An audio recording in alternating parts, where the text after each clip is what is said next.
If I had never seen Pastor Joel on TV, I can honestly say that I'd probably be dead now.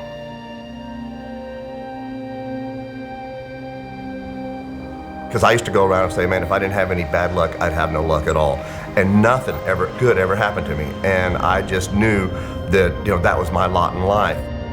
Seriously, things were bad. We were both coming out of divorces. And we were starting all over, both of us. Yeah, it was hard at first.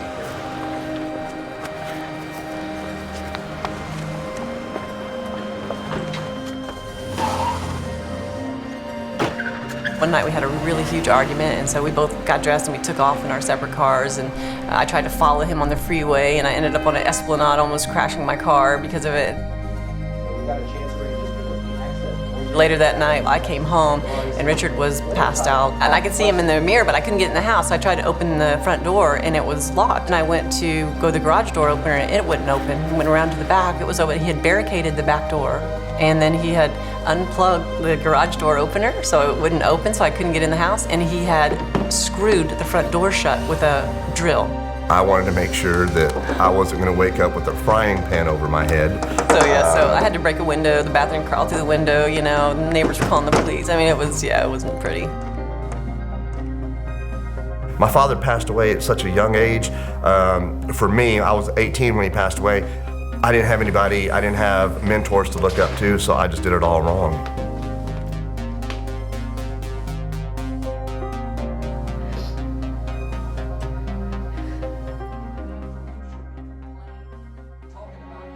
I had been listening to Pastor Joel on TV, and I wanted Richard to start listening to it, and he didn't want any part of it, so I would just turn it on all the different TVs in the house, so no matter where he was, it would kind of just follow him. Friends, God can resurrect dead dreams. He can resurrect a dead marriage. When you get in agreement with God, all things are possible. And after a couple of weeks, he would come in there and say, hey, did you listen to that guy? He's talking about us. He's talking about me. Did you call him? Well, I thought she was actually calling Pastor Joel and saying, hey, look, I'm having trouble with Richard in this department. Can you talk about this week in your sermon? My challenge today is don't let your negative words stop what God wants to do. If you can't say anything positive, zip it up. You may think it. And we would just listen to Pastor Joel say, you're a victim or not a victim, and I don't even remember all the things he would say. No one's going to prosper. And he would say all these things to us. And truly that hope right there is what got us through. We'd smoke 2 cigarettes on the way to church, well, it was a 2-cigarette ride. We'd blow smoke out the window on the way there, on the way back. Try not to smell the church, and we sat at the very top. We didn't want anyone to bother us. We didn't want to talk to anyone. We just wanted to get there. We would come late. It'd been close to a year, and we used to hear Pastor Joel say, well, give us a year of your life, and you'll never be the same. And so when we got through the year mark, I looked over at Sheri, and I said, man, I think we need another year.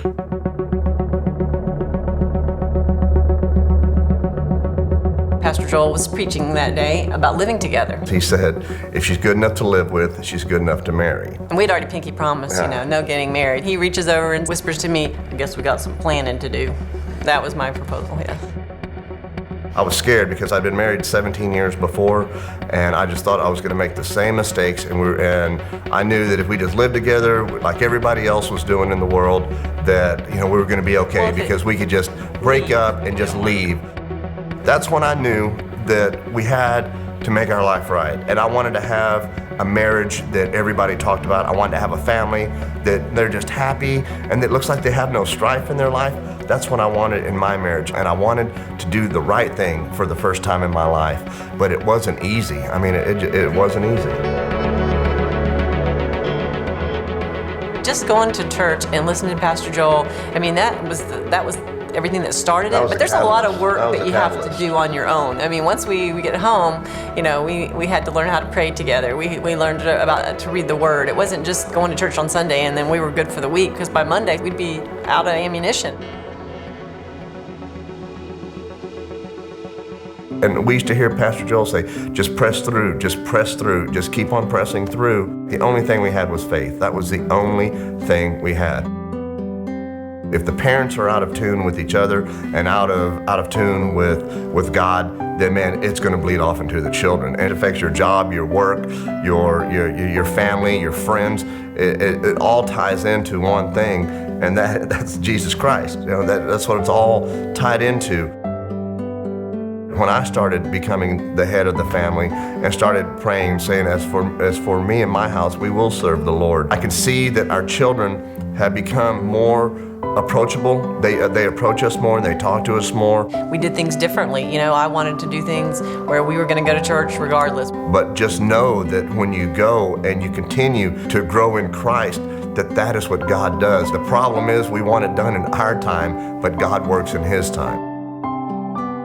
Listening to Joel Osteen made us want to have a deeper relationship with Christ. Joel introduced to me a way of being a father, a way of being a husband, and a way of being a friend that I had never been before. It literally took me from being the bad seed into a person that I could respect and love. You're never too old to have a second chance. We're getting a second chance in life. It's like our life is just starting.